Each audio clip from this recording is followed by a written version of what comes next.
Hi, I'm Martin Russ with the Security and Policy Institute for Professional Development here at the University of Ottawa. My guest this afternoon is Dave Buchanan. Dave's with a technology company called VCE, and he works extensively with the Canadian government. We've been talking a bit about technology, how it's been evolving, and specifically with the government and the kinds of things they'll be able to provide. What are the kinds of things that policymakers and decision makers inside government, what are they going to have to do in order to adapt to some of these changing trends and the evolving technology? I think there's a number of things that government will and are beginning to do. One is to leverage and partner more with industry.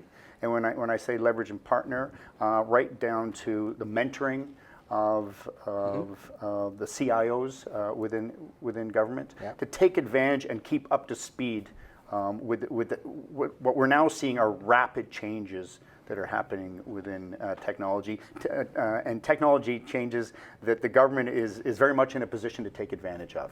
Right. So they're looking ahead a little bit at what some of the changes are coming down. I hear that I have a lot of sympathy for folks who are spending all day every day just trying to keep the lights on and the wheels working. Are they looking forward enough?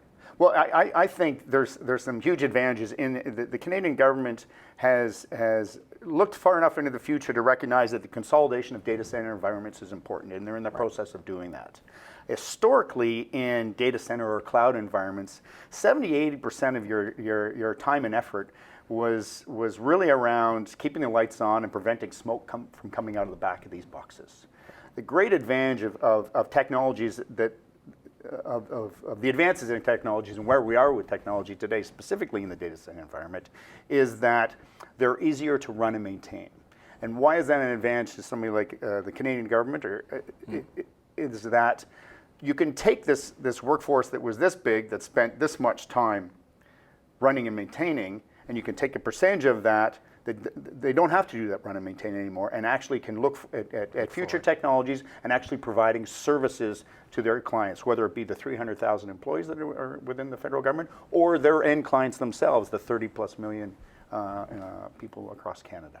So we're getting quickly to that point where the political decision making, right, which means the services that government provides to Canadians, is intersecting with technology itself. So the technology used to be a back office administration kind of function, and today it's becoming very much a forefront issue with consumers, and consumers have different expectations.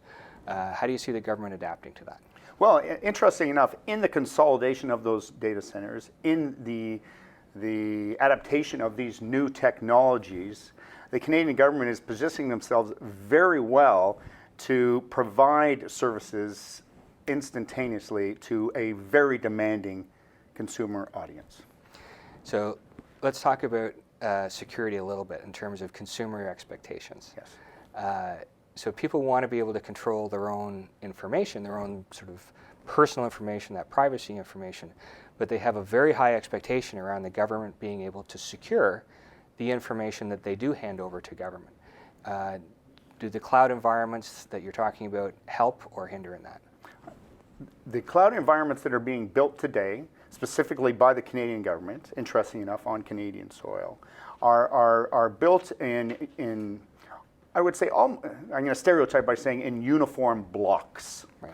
And why are uniform blocks good?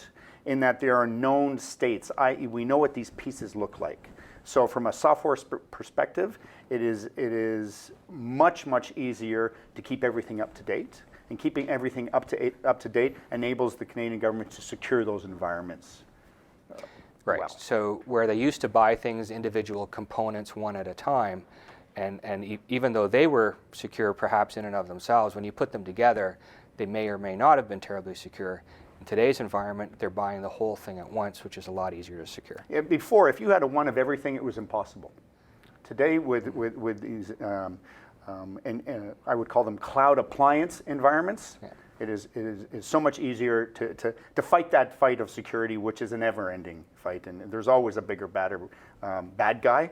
So yeah. It's always important to at least be on the edge of technology to fight that fight. Well, it sounds like we're at least headed in the right direction. Yes.